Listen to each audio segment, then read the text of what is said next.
is requested to give his valuable message. 79వ స్వాతంత్ర దినోత్సవ వేడుకల్లో భాగంగా ముఖ్య సందేశం అందజేయవలసిందిగా ఈనాటి కార్యక్రమ ముఖ్య అతిథి గౌరవనీయులైన ఆంధ్రప్రదేశ్ రాష్ట్ర ముఖ్యమంత్రి వర్యులు శ్రీ నారా చంద్రబాబు నాయుడు గారిని అభ్యర్థిస్తున్నాం.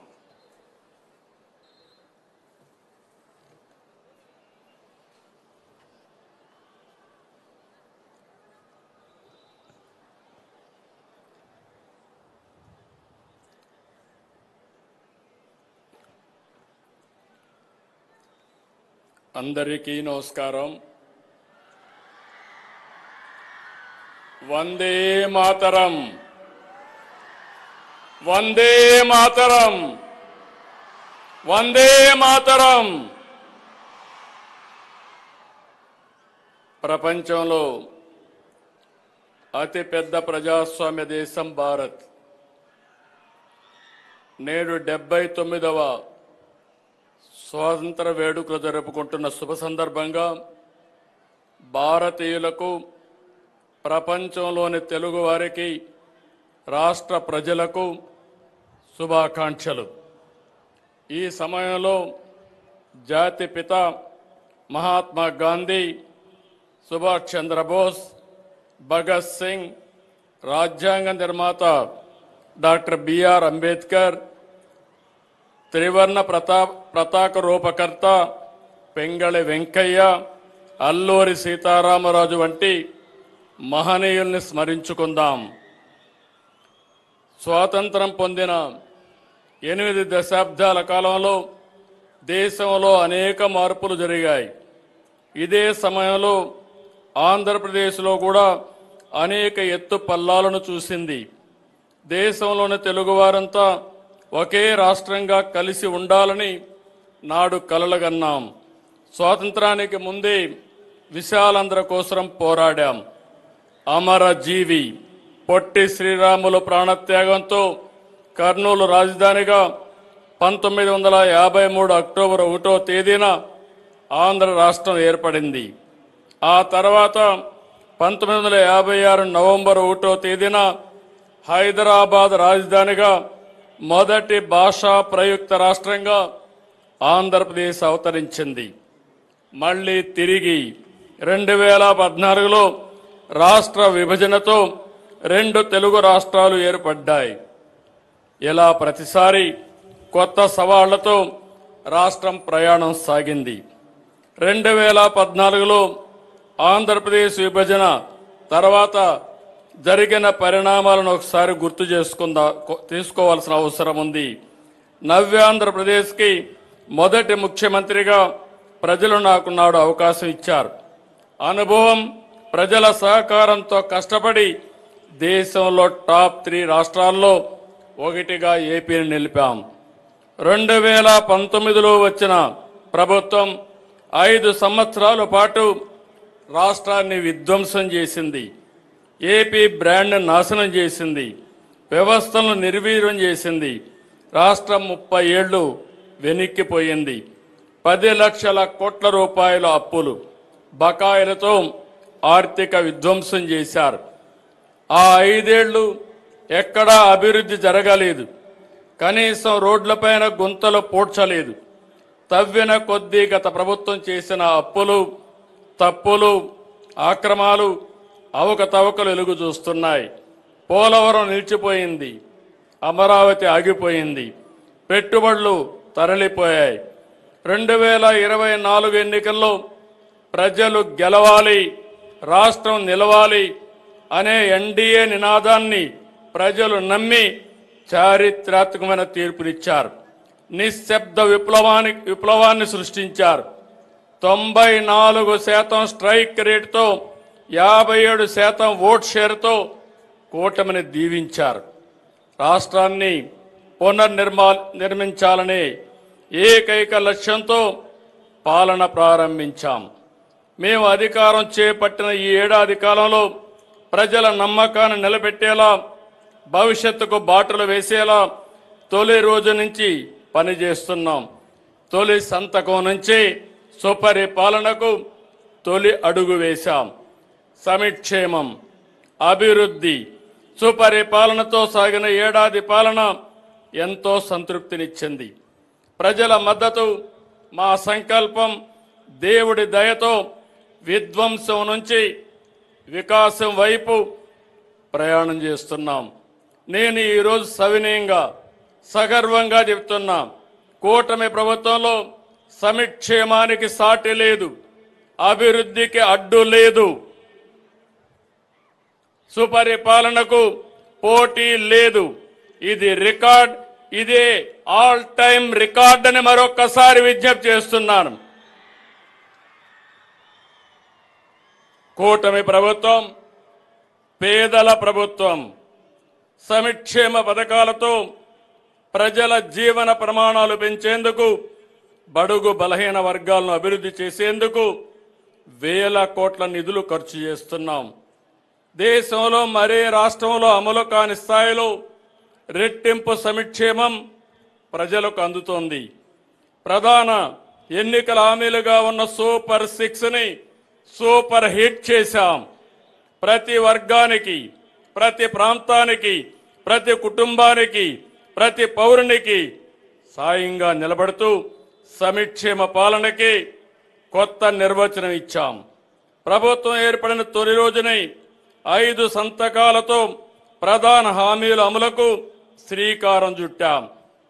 పేదల సేవలో కార్యక్రమంలో 64 లక్షల మందికి ఎన్టీఆర్ భరోసా పింఛన్లు ఇంటి వద్దే పంపిణీ చేస్తూ సంక్షేమ రాజ్యానికి కొత్త అర్థాన్నిచ్చాం. దేశంలోని అతిపెద్ద సంక్షేమ పండుగ ఏపీలో ప్రతి నెల 1వ తేదీన జరుగుతుందని స్వాతంత్ర దినోత్సవ వేదిక నుంచి సగర్వంగా చెప్పగలుగుతున్నాను. దేశంలో మరే రాష్ట్రంలోనూ ఈ స్థాయి పింఛన్లు పంపిణీ చేయడం లేదు. ఏడాదికి 33,000 కోట్ల రూపాయలు కేవలం పింఛన్ల మీదనే ఖర్చు చేస్తున్నాం. వృద్ధులకు 4,000, దివ్యాంగులకు 6,000, డయాలసిస్ సహా తీవ్రవాదులకు గురైన వారికి 10,000, పూర్తిగా మంచానికే పరిమితమైన వారికి 15,000 ఇస్తున్నాం. ఒక్క పింఛన్ ఇప్పటికే పంపిణీ చేసిన డబ్బులు చూస్తే 40,000 కోట్లకు పైగా ఖర్చు చేశాం. తల్లి తన బిడ్డ చదువుకోవాలని కలలుగనే పేదింటి తల్లులకు ఆర్థిక భరోసా ఇచ్చేందుకు తల్లికి వందనం పథకం తీసుకొచ్చాం. 10,000 కోట్లతో ఈ పథకాన్ని అమలు చేశాం. ఒక్కొక్క విద్యార్థికి 15,000 చొప్పున మొత్తం 67 లక్షల మంది తల్లుల ఖాతాలో జమ చేశాం. ఒక కుటుంబంలో ఎంతమంది ఉన్నా చదువుకునే పిల్లలందరికీ ఈ పథకాన్ని వర్తింపజేశాం. జనాభా నిర్వహణలో ఈ పథకం కీలక భూమిక పోషిస్తుంది. రైతు బాగుంటేనే రాష్ట్రం బాగుంటుందని నమ్మే ఈ ప్రభుత్వం ఎప్పుడు అధికారంలో ఉన్నా అన్నదాతకు ప్రాధాన్యత ఇస్తున్నాం. చెప్పినట్టుగానే అన్నదాత సుఖీభవ పథకం అమలు చేశాం. ప్రతి రైతుకు ఏడాదికి కేంద్రం ఇచ్చే మొత్తంతో కలిపి 3 విడతల్లో 20,000 రూపాయలు ఇస్తామని చెప్పాం. మొదటి విడతగా రాష్ట్ర ప్రభుత్వం 5,000, కేంద్రం ఇచ్చే 2,000 కలిపి 7,000 రూపాయలు రైతు ఖాతాల్లో వేశాం. 47 లక్షల మంది రైతులకి 3,173 కోట్ల రూపాయలు అందించాం. ఉమ్మడి రాష్ట్రంలో దీపం పథకం తెచ్చి మన ఆడబిడ్డల వంటింటి కష్టాలు తీర్చాం. నేడు మళ్ళీ దీపం 2 పథకం ద్వారా ఉచిత సిలిండర్లు ఇచ్చి భారాన్ని పూర్తిగా తగ్గించాం. ఏడాదికి 3 సిలిండర్లు ఉచితంగా ఇస్తున్నాం. ఏటా 2,684 కోట్ల రూపాయలు ఖర్చు చేస్తున్నాం. ఇప్పటికీ 2 కోట్ల రాయితీ సిలిండర్లు ఇచ్చాం. స్వాతంత్ర దినోత్సవం సందర్భంగా ఆర్టీసీ బస్సుల్లో ఆడబిడ్డలకు స్త్రీశక్తి పేరుతో ఉచిత ప్రయాణాన్ని కానుగ్గా ఇస్తున్నాం. Palle Velugu, ultra Palle Velugu, city ordinary express, metro express బస్సుల్లో మహిళలకు ఉచితంగా ప్రయాణించవచ్చు. ఉచిత ప్రయాణంతో నెలకు 1,000 రూపాయల నుంచి 2,000 రూపాయల వరకు ఆడబిడ్డలకు ఆదా అవుతుంది. ట్రాన్స్జెండర్లకు ఈ సౌకర్యం కల్పిస్తున్నాం. ఈ పథకం కోసం ప్రతి ఏటా 1942 కోట్ల రూపాయలు వెచ్చిస్తున్నాం. 2029 నాటికి 20 లక్షల మందికి ఉద్యోగాలు, ఉపాధి అవకాశాలు కల్పిస్తామని సూపర్ 6లో చెప్పాం. చెప్పినట్టుగానే తొలి సంతకంతో ఉద్యోగాలు ఇస్తున్నాం. 16,347 పోస్టులు మెగా డిఎస్సి ద్వారా ఈ నెలాఖరు లోపల నియామకాలు పూర్తి చేస్తాం. ప్రజలకు నాడు కునుకు లేకుండా చేసిన ల్యాండ్ టైటిలింగ్ యాక్ట్ని రద్దు చేశాం. పేద ప్రజలకు ఆకలి తీర్చేందుకు అన్నా క్యాంటీన్ తిరిగి తీసుకొచ్చాం. 204 అన్నా క్యాంటీన్లో 5,16,00,000 మందికి కేవలం 5 రూపాయలకి కడుపు నింపాం. బీసీలను ఆర్థికంగా, సామాజికంగా, రాజకీయంగా ముందుకు తీసుకెళ్లేందుకు ప్రణాళికలు అమలు చేస్తున్నాం. చేతి వృత్తులు, కుల వృత్తులైన అన్ని వర్గాలకు బీసీ కార్పొరేషన్లు ఏర్పాటు చేసి అండగా నిలుస్తున్నాం. బీసీల రక్షణ చట్టం తీసుకుని వచ్చేందుకు మంత్రివర్గ ఉపసంఘం అధ్యయనం చేస్తుంది. స్థానిక సంస్థల్లో బీసీ రిజర్వేషన్లు గత ప్రభుత్వం 24% తగ్గిస్తే మేము తిరిగి 34% పెంచడానికి కృషి చేస్తున్నాం. బీసీల గృహ నిర్మాణానికి అదనంగా 50,000, బీసీల ఇళ్లపై 3 కిలోవాట్ల సోలార్ రూఫ్ టాప్కి 98,000 రూపాయలు సబ్సిడీ ఇస్తున్నాం. దేవాలయాల్లో పనిచేస్తున్న నాయి బ్రాహ్మణులకు కనీస వేతనం 25,000కు పెంచాం. దేవాలయ ట్రస్ట్ బోర్డులో చోటు కల్పించాం. 40,000 సెలూన్లకి 200 యూనిట్లు ఉచిత విద్యుత్ ఇస్తున్నాం. మేనిఫెస్టోలో చెప్పినట్టు కల్లు గీత కార్మికులకి 10% మద్యం దుకాణాలు, బార్లు కేటాయిస్తున్నాం. మత్స్యకారులకు వేట విరామ సమయంలో 20,000 రూపాయల ఆర్థిక సహాయాన్ని ఇస్తున్నాం. మత్స్యకారుల సేవలో పథకం ద్వారా 1,29,178 మందికి 259 కోట్ల రూపాయలు అందించాం. చేనేత గండగా హ్యాండ్లూమ్కు నెలకు 200 యూనిట్లు, పవర్ లూమ్కు 500 యూనిట్లు ఉచిత విద్యుత్ ఇస్తున్నాం. చేనేత ఉత్పత్తులకు జీఎస్టీ 5% రీఎంబర్స్మెంట్ ఇస్తున్నాం. నేతన్న భరోసా కింద చేనేత కుటుంబానికి ఏడాదికి 25,000 రూపాయలు సహాయం చేస్తున్నాం. వడ్డెరులకు మైనింగ్ లీజుల్లో 10% కేటాయిస్తాం. కురబలకు, యాదవులకు సబ్సిడీలో గొర్రెలు, మేకలు, పశువులు అందించి ఉపాధి కల్పిస్తాం. ఆర్థికంగా వెనుకబడిన ఎంబీసీలకు, అన్ని వర్గాల బీసీలకు ప్రత్యేక కార్యక్రమాలు అమలు చేసి ఆర్థికంగా పైకి తెస్తాం. ఎస్సీల జీవితాల్లో వెలుగును నింపుతున్నాం. గత ప్రభుత్వంలో వేధింపులకు గురైన ఎస్సీ వర్గానికి అండగా నిలిచాం. వారి హక్కులు కాపాడుతూ వారి నిధులు వారికే ఖర్చు చేస్తున్నాం. ఎస్సీల సంక్షేమం కోసం గత బడ్జెట్లో 20,280 కోట్లు ఖర్చు చేశాం. ఎస్సీ సామాజిక వర్గాల్లో అంతరాలు తగ్గించేలా, ఏ వర్గాన్ని నొప్పించకుండా, ఏ ఒక్కరూ నష్టపోకుండా ఎస్సీ వర్గీకరణతో వారి దశాబ్దాల ఆకాంక్ష నెరవేర్చాం. సోలార్ రూఫ్ టాప్ ఉచితంగా ఏర్పాటు చేసి విద్యుత్ ఇస్తాం. ఆదాయ మార్గాన్ని చూపిస్తాం. ఎస్టీల అభివృద్ధి జరిగినప్పుడే నిజమైన అభివృద్ధి అని మేము నమ్ముతాం. మౌలిక సదుపాయాలు, విద్య, వైద్యం ద్వారా వారి జీవన ప్రమాణాలు పెంచుతున్నాం.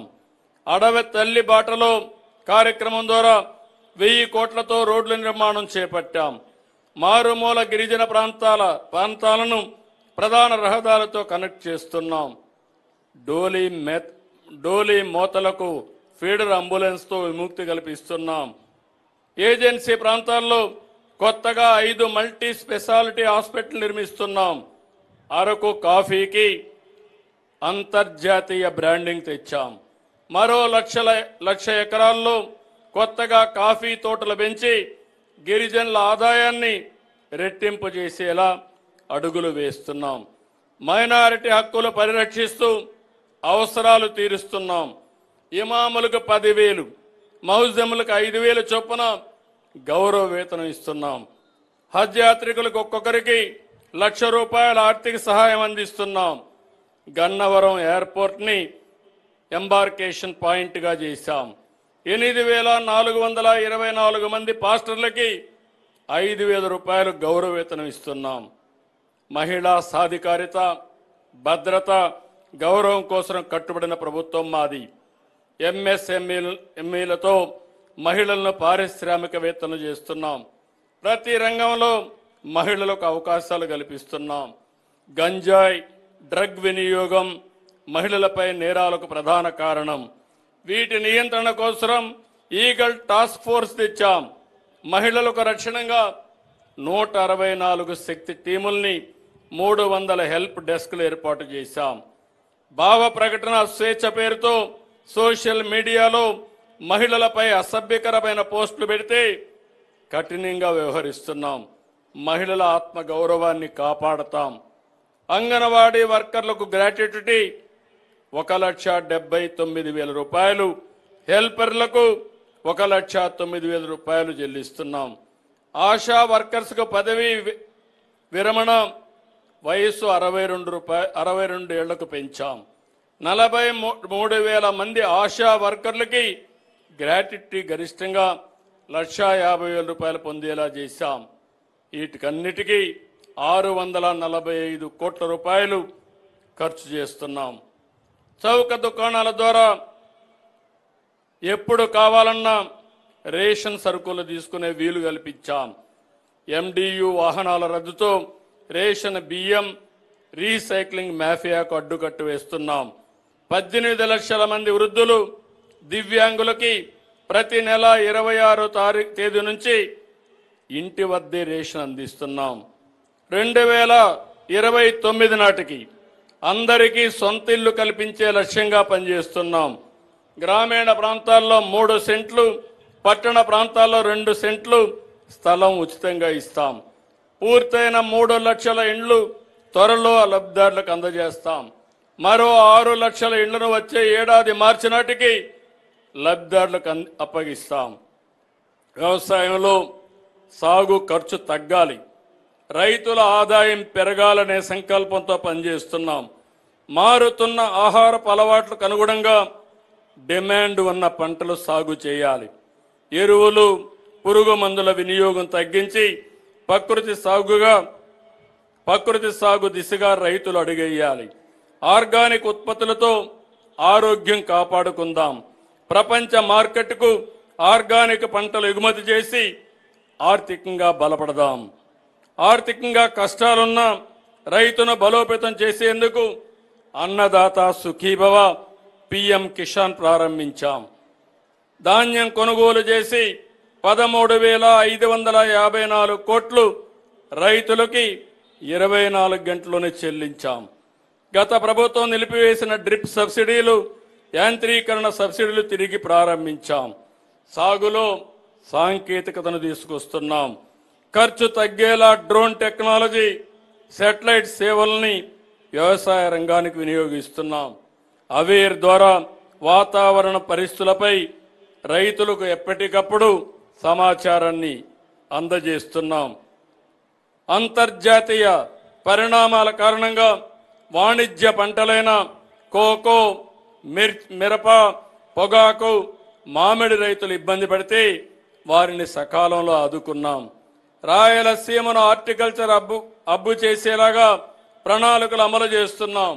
వాణిజ్య పంటలతో వ్యవసాయాన్ని లాభసాటిగా చేస్తాం. అక్వా రంగాన్ని ఆదుకునేందుకు యూనిట్ విద్యుత్తుని ₹1.50 అందిస్తాం. అమెరికా సుంకాలతో నష్టపోతున్న అక్వా రైతులను ఆదుకోవడానికి కేంద్రంతో సంప్రదింపులు జరుపుతున్నాం. పంటలు పుష్కలంగా పండాలంటే సాగునీరు లోటు ఉండకూడదు. రాష్ట్రంలోని అన్ని నదులు అనుసంధానం చేస్తే కరువు అనే మాట ఉండదు. సాగు, త్రాగు, పరిశ్రమలకు అవసరమైన నీరు అందిస్తే ఆర్థిక వ్యవస్థ పురోగమిస్తుంది. గత ప్రభుత్వ నిర్లక్ష్యానికి బలైన సాగునీటి రంగాన్ని మళ్లీ గాడిన పెట్టాం. రాష్ట్రానికి జీవనాడి పోలవరం ఇది 2020లోనే పూర్తి కావలసి ఉన్న గత ప్రభుత్వం నిర్లక్ష్యం, ఆలసత్వం, వైఫల్యంతో డయాఫామ్ వాల్ కొట్టుకుపోయింది.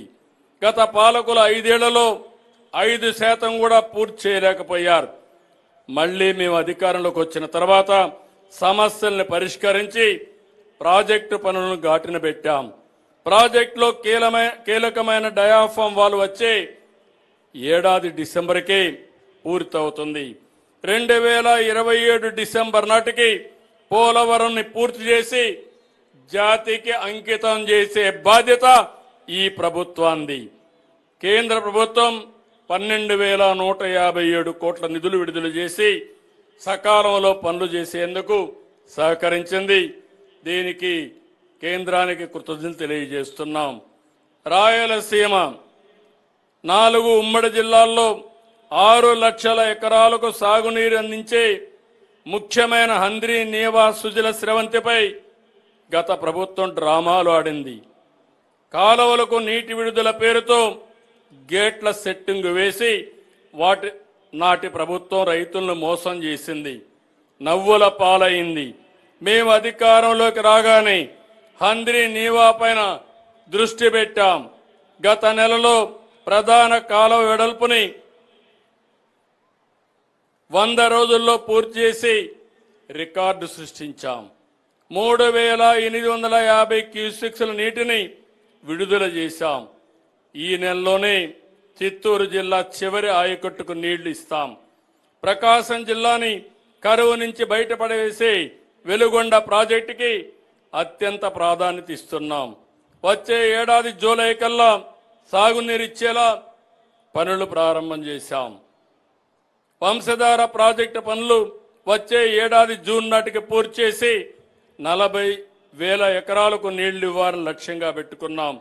చింతలపూడి లిఫ్ట్ ఇరిగేషన్ అనుమతులు సాధించి నిర్మాణం చేపడతాం. పోలవరం ఎడమ కాలువను వీరిని తొందరగా పూర్తి చేసి విశాఖ నగరానికి సాగునీరు, పారిశ్రామిక అవసరాలు తీరుస్తాం. ఉత్తరాంధ్రకు గోదావరి నీళ్లు అందిస్తాం.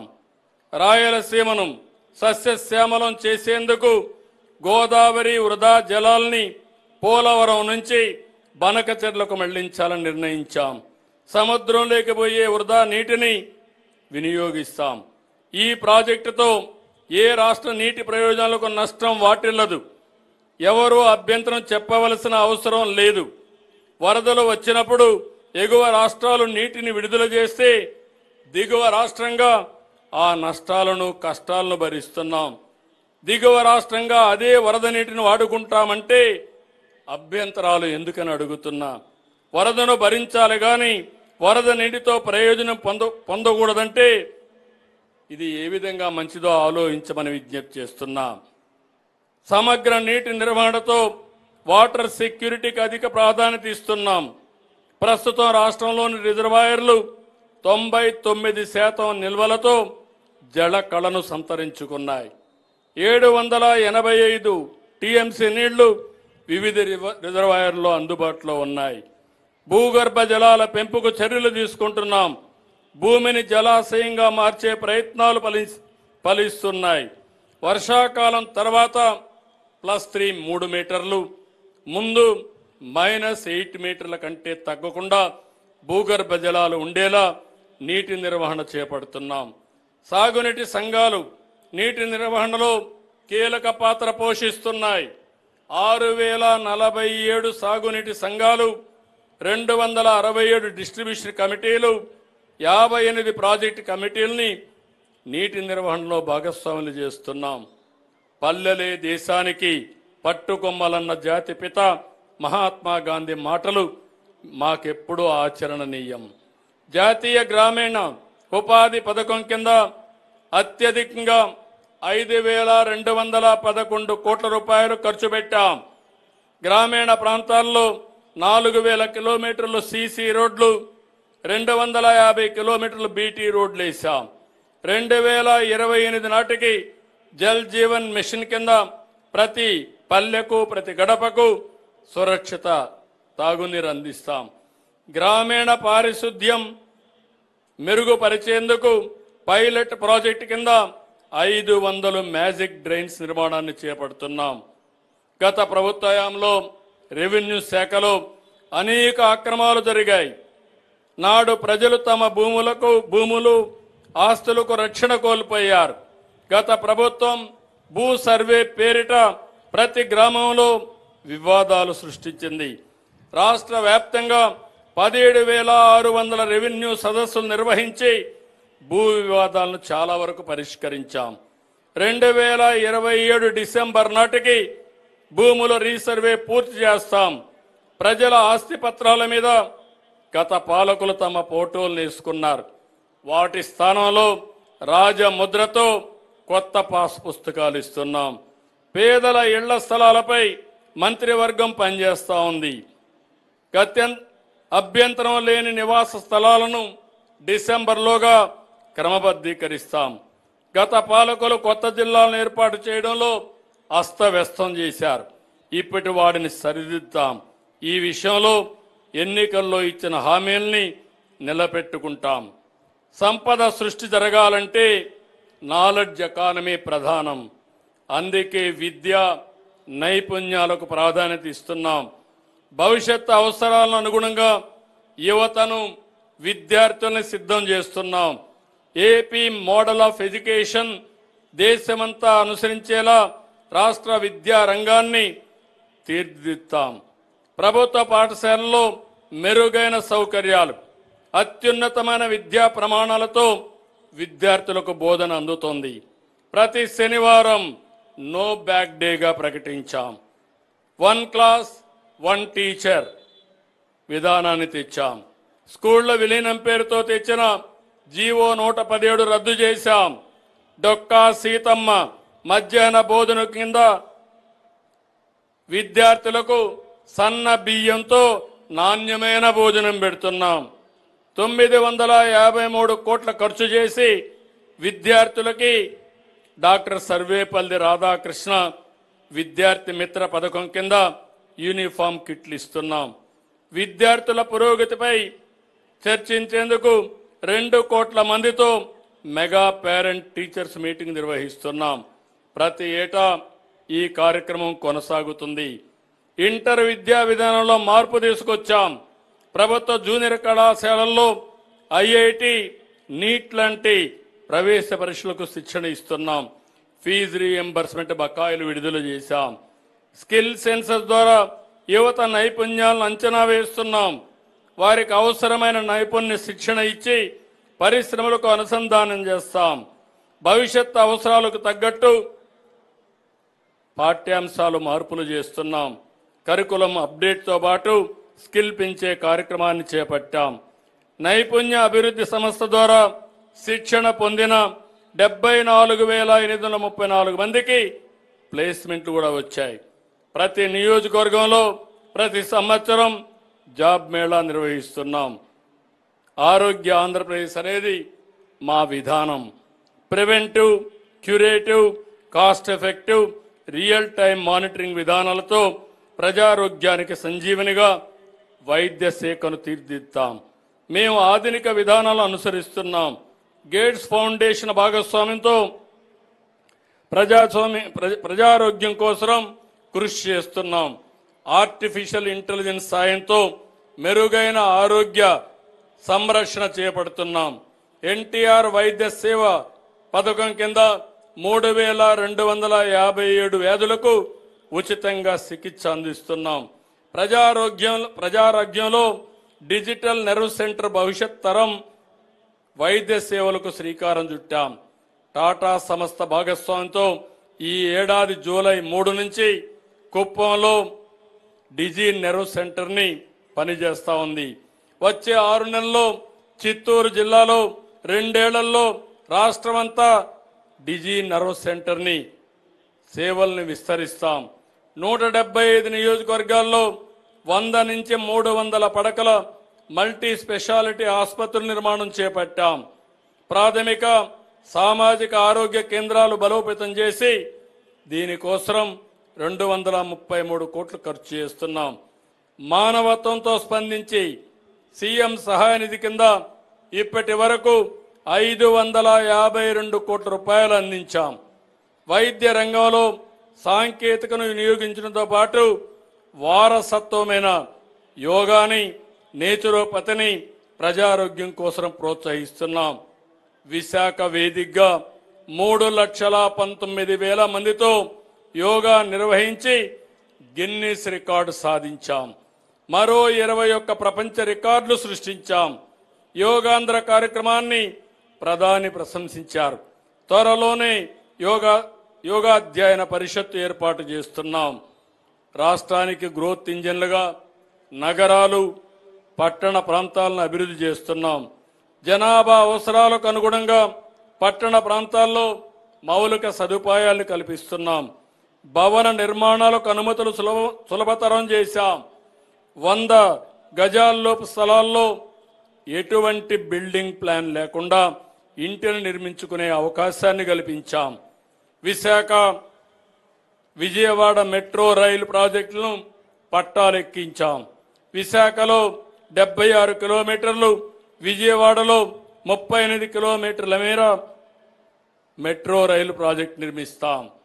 ప్రతి 3వ శనివారం రాష్ట్ర వ్యాప్తంగా స్వచ్ఛాంధ్ర, స్వర్ణాంధ్ర నిర్వహిస్తూ పరిశుభ్రతకు పెద్దపీట వేస్తున్నాం. గత ప్రభుత్వం ప్రజలపై రుద్దిన చెత్త పన్ను రద్దు చేసి వారు వదిలి వెళ్లిన 83 లక్షల మెట్రిక్ టన్నుల చెత్తను కూడా తొలగించాం. వనరుల పునర్వినియోగం కోసం సర్క్యులర్ ఎకానమీ దృష్టి పెట్టాం. అన్ని పంచాయతీలు, మున్సిపాలిటీలో వేస్ట్ టు వెల్త్ కార్యక్రమాన్ని అమలు చేస్తున్నాం. ఆంధ్రప్రదేశ్ కళల రాజధాని అమరావతి పనులన్నీ కూడా మన ప్రధానమంత్రి నరేంద్ర మోడీ గారితో రీస్టార్ట్ చేశాం. అమరావతిని ప్రపంచ స్థాయి రాజధానిగా తీర్చిదిద్దేలా భూములు ఇచ్చిన రైతులను ఆశలు నెరవేర్చే విధంగా పనులు చేస్తున్నాం. నేడు శరవేగంగా రాజధానిలో పనులు జరుగుతున్నాయి. 50,522 కోట్లతో టెండర్లు పిలిచి 74 మౌలిక వస్తువుల ప్రాజెక్టులని రోడ్లు పనులు చేస్తున్నాం. 2029 కల్లా మొదటి దశ రాజధాని పనులు పూర్తవుతాయి. నేను ఒకటే హామీ ఇస్తున్నా, ప్రపంచంలోనే అత్యున్నత ప్రమాణాలతో మోస్ట్ లివబుల్ సిటీగా మన అమరావతి ఉంటుందని మీ అందరికీ విజ్ఞప్తి చేస్తున్నా. పారిశ్రామిక అభివృద్ధికి ఆధారం లాజిస్టిక్స్. సింగపూర్ వంటి దేశాలు కేవలం లాజిస్టిక్స్ తో బలమైన ఆర్థిక శక్తిగా ఎదిగాయి. మన రాష్ట్రంలో 1053 కిలోమీటర్లు సుదీర్ఘ తీర ప్రాంతం ఉంది. పోర్ట్లు, ఎయిర్పోర్ట్లు, హార్బర్లు, హైవేలు, రైల్వే లైన్లతో విస్తృతమైన లాజిస్టిక్స్ సదుపాయాలున్నాయి. త్వరలో లాజిస్టిక్స్ కార్పొరేషన్ తీసుకొస్తాం. లాజిస్టిక్స్ వ్యయాన్ని 10% కంటే తక్కువ తెచ్చేందుకు ప్రయత్నం చేస్తున్నాం. ప్రతి 50 కిలోమీటర్లకు ఒక పోర్టు, హార్బరు, కొత్తగా 6 ఎయిర్పోర్ట్లు నిర్మిస్తున్నాం. 3,510 కిలోమీటర్ల మేర 70,000 కోట్ల రూపాయలు విలువైన జాతీయ రహదారు పనులు జరుగుతున్నాయి. 24-25లో 770 కిలోమీటర్లు జాతీయ రహదారుల నిర్మాణాలు పూర్తవుతాయి. వచ్చే 3 ఏళ్లలో 2 లక్షల విలువైన నేషనల్ హైవే ప్రాజెక్ట్స్ ని పూర్తి చేస్తాం. రాజధానికి outer ring road, Hyderabad Amaravati, Vizag Mulapeta, Hyderabad Bengaluru greenfield highway project ప్రతిపాదించాం. గత ప్రభుత్వం తీవ్రంగా నిర్లక్ష్యం చేసిన రహదారులు బాగు చేసేందుకు పార్ట్ హోల్ ఫ్రీ రోడ్స్ కార్యక్రమాన్ని చేపట్టాం. దీనికి 1000 కోట్ల పైన ఖర్చు చేశాం. రాష్ట్రంలో ఉండే అన్ని R&B రోడ్లని బాగు చేసే బాధ్యత ఈ ప్రభుత్వం తీసుకుంటాం. తలసరి విద్యుత్ వినియోగం అనేది ప్రగతి సూచిక. ఉమ్మడి రాష్ట్రంలో విద్యుత్ సంస్కరణలకు నాంది పలికాం. 160 గిగావాట్లు పునరుత్పాదక విద్యుత్ ఉత్పత్తి లక్ష్యంగా AP integrated clean energy policy తెచ్చాం. ఈ రంగంలో 10 లక్షల కోట్ల పెట్టుబడులు, 7,50,000 మందికి ఉద్యోగాలు వస్తాయి. సోలార్, విండ్, పంప్డ్ ఎనర్జీ ప్రాజెక్టుల్లో భారీగా పెట్టుబడులు వస్తున్నాయి. ఇప్పటికే 72 గిగావాట్లు పునరుత్పాదక విద్యుత్ ఉత్పత్తి లక్ష్యాన్ని సాధించాం. 2030 నాటికి ఏపీని గ్రీన్ హైడ్రోజన్ వ్యాలీగా చేసేందుకు డిక్లరేషన్ కూడా ప్రకటించాం. పర్యావరణ పరిరక్షణకు ఇది ఎంతో ఉపయోగపడుతుంది. మనమంతా పర్యావరణాన్ని కాపాడుకోవాలి. రాష్ట్రంలో అడవులు, హార్టికల్చర్ కలిపి పచ్చదనాన్ని 50% పెంచేలా కార్యక్రమాన్ని చేపడుతున్నాం. ఏపీ బ్రాండ్ని పునరుద్ధరించేందుకు కూటమి ప్రభుత్వం పనిచేస్తున్నది. పారిశ్రామికవేత్తలకు నమ్మకాన్ని కల్పించి తిరిగి రాష్ట్రానికి పెట్టుబడులు వచ్చేలా కృషి చేస్తున్నాం. స్పీడ్ ఆఫ్ డూయింగ్ బిజినెస్ విధానంతో 20కి పైగా కొత్త పాలసీలు తెచ్చాం. ఇప్పటి వరకు 9 స్టేట్ ఇన్వెస్ట్మెంట్ ప్రమోషన్ బోర్డు సమావేశాలు పెట్టాం. 113 ప్రాజెక్టులకు సంబంధించి 5,94,000 కోట్ల రూపాయలకు పెట్టుబడులకి కేబినెట్ ఆమోదం తెలిపింది.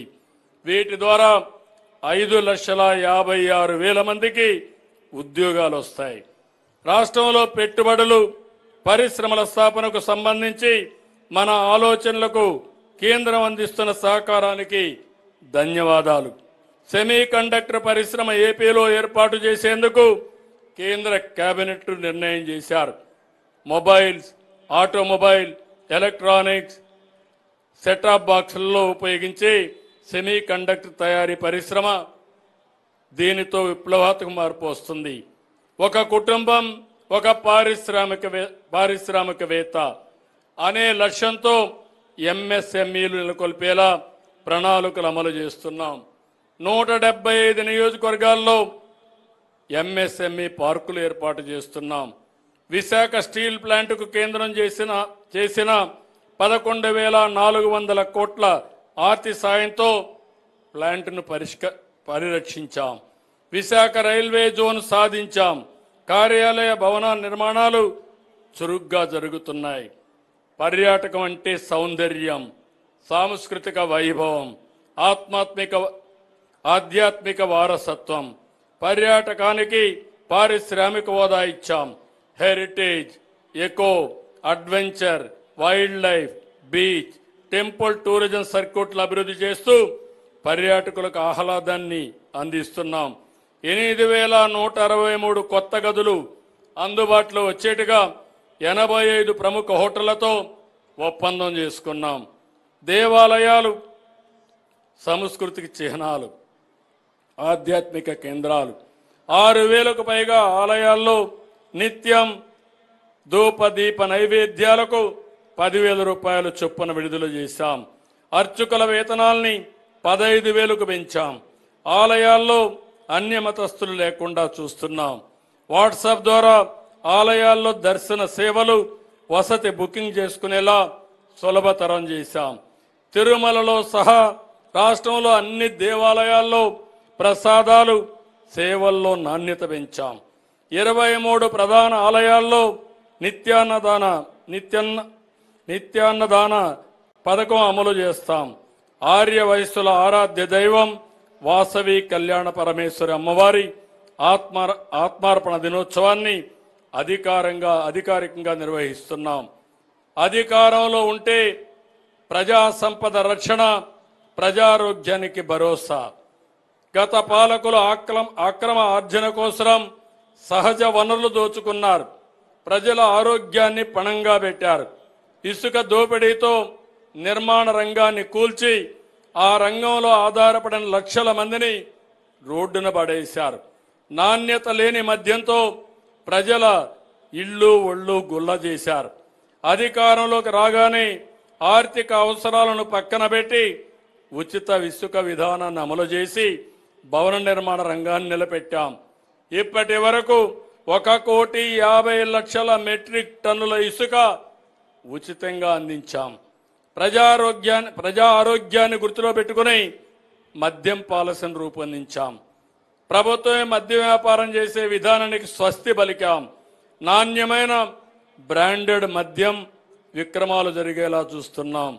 మేమెప్పుడు అధికారంలో ఉన్నా శాంతి భద్రతలకు ప్రాధాన్యత ఇస్తాం. లా అండ్ ఆర్డర్ ఉంటేనే రాష్ట్రానికి పెట్టుబడులు వస్తాయి. అభివృద్ధి జరుగుతుంది, ప్రజల్లో ఆనందం ఉంటుంది. అరాచక శక్తులపై కఠినంగా వ్యవహరిస్తాం. కొందరు రాజకీయ ముసుగులో నేరాలకు పాల్పడుతూ అలజడి సృష్టించాలని ఆలోచిస్తున్నారు. వాళ్ళ ఆటలో సాగనివ్వం. శాంతి భద్రతల కంటే మా ప్రభుత్వానికి ఏది ముఖ్యం కాదు. పోలీస్ శాఖకి పూర్తి స్వేచ్ఛనిచ్చాం. ప్రభుత్వాలంటే ప్రజల తక్షణ అవసరాలు తీర్చడమే కాదు, వారికి బంగారు భవిష్యత్తు అందించి అలాంటి అవకాశాలు కల్పించవలసిన అవసరం ఉంది. దీనికోసం ఏ ప్రభుత్వమైనా ఏ నాయకుడైనా విజన్తో పనిచేయాలి. 1995లో ఐటీ గురించి మాట్లాడాం. ఐటీని ప్రోత్సహించి ఫలితాలు చూపించాం. నేడు 2025లో క్వాంటమ్ వ్యాలీ గురించి మాట్లాడుతున్నాం. ఏఐ ని పాలనలో ఉపయోగిస్తున్నాం.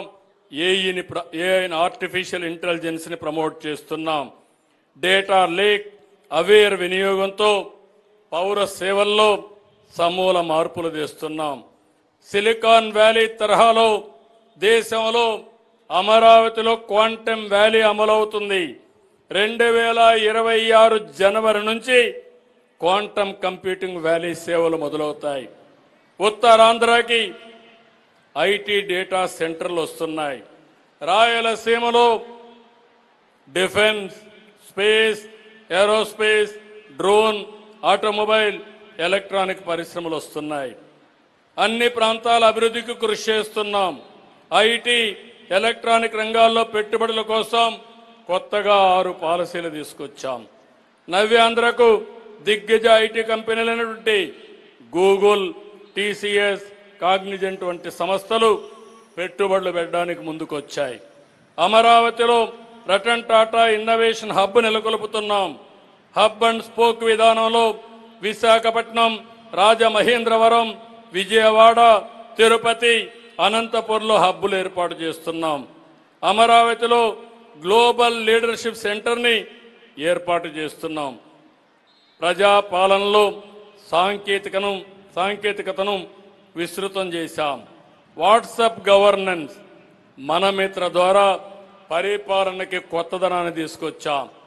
ఈరోజు ప్రభుత్వం దగ్గరకు వచ్చే పని లేకుండా మీ ఇంట్లో కూర్చొని ప్రభుత్వ సేవలన్నీ 700 సేవలను నేరుగా పొందే విధంగా ఈ రోజు నుంచి అమలు చేస్తున్నాం. ఈ సేవలు అమల్లోకి వస్తాయని చెప్పి కూడా నేను మీకు తెలియజేస్తున్నా. సమాజమే దేవాలయం, ప్రజలే దేవుళ్ళని నమ్మి అని నందమూరి తారక రామారావు గారు చెప్పిన మాటను గుర్తు చేస్తున్నాను. ఆ బాటలోనే మేము పనిచేస్తున్నాం. ఎన్టీఆర్ కళ పేదరికం లేని సమాజం. అంతర్జాతీయంగా నిర్దేశించుకున్న ప్రమాణాల ప్రకారం అత్యంత పేదరికంలో ఉన్న వారిని ఆదుకునేందుకు తీసుకొచ్చిన కార్యక్రమం జీరో పావర్టీ P4. సూపర్ 6 పథకాలు, మేనిఫెస్టో హామీల అమలుతో ప్రజల జీవన ప్రమాణాలను మారుస్తున్నాం. ప్రభుత్వం ఇచ్చే పథకాలతో పాటు సంపన్నులు కూడా భాగస్వాములు చేయడం ద్వారా పేదరికాన్ని తొందరగా పోగొట్టాలనే ఆశయంతో పనిచేస్తున్నాం. ఇందుకోసం పబ్లిక్ ప్రైవేట్ పీపుల్స్ పార్ట్నర్షిప్ కార్యక్రమాన్ని చేపట్టాం. సమాజానికి తిరిగివ్వాలని భావించే వారందరూ స్వచ్ఛందంగా మార్గదర్శకులు కావచ్చు. ఉన్నత స్థాయిలో ఉన్న 10% మంది అట్టడుగునున్న 20% మందికి చేయూతనిచ్చి పైకి తీసుకురావడమే P4 కార్యక్రమం ఉద్దేశం. ఇది స్వచ్ఛంద కార్యక్రమం. పూర్తిగా వాలంటరీగా ఒక స్ఫూర్తిదాయకమైన కార్యక్రమంగా ముందుకు తీసుకుపోతాం.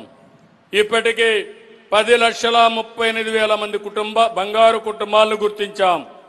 1,15,000 మంది మార్గదర్శకులు సాయం చేసేందుకు ముందుకొచ్చారు. ఈ నెల 19 నుంచి క్షేత్రస్థాయిలో ఈ కార్యక్రమాన్ని అమలు చేస్తాం. ప్రధాని నరేంద్ర మోడీ గారు వికసిత్ భారత్ 2047 విజన్ రూపొందించారు. మనం స్వర్ణాంధ్ర 2047 విజన్ రూపొందించాం. రాష్ట్రం, జిల్లా, నియోజకవర్గ స్థాయిలో విజన్ తీసుకొచ్చాం. వెల్తీ, హెల్తీ, హ్యాపీ సొసైటీ లక్ష్యంగా మనం ముందుకు పోతున్నాం.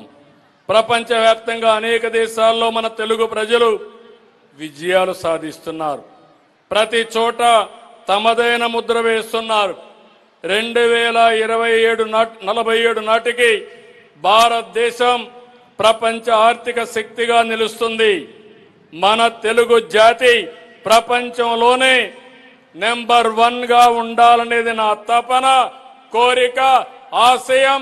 ఇది సాధిస్తామని మరొకసారి మీ అందరికీ విజ్ఞప్తి చేస్తున్నా.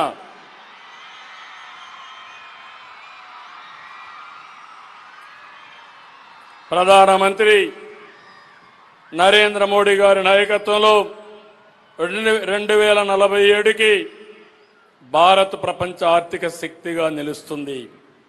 త్వరలోనే 3వ పెద్ద ఆర్థిక వ్యవస్థగా అవతరిస్తాం. మనది డెడ్ ఎకానమీ కాదు, గుడ్ ఎకానమీ. ఇది ప్రపంచం గుర్తుపెట్టుకోవాల్సిన అవసరం ఉంది. ఆర్థిక శక్తిగానే కాదు, సైనిక శక్తిలోనూ మనమేంటో ఆపరేషన్ సింధూర్లో నిరూపించాం. స్వాతంత్ర దినోత్సవ వేళ ప్రతి భారతీయుడు మువ్వెన్నెల జెండా ఎగరేసి మన సైనిక దళాలకు సెల్యూట్ చేద్దాం. శత్రు దేశాల తూటాలు బేలిస్తే మిసైళ్లతో బదిలిచ్చిన మన త్రివిధ దళాలకి జై కొడదాం.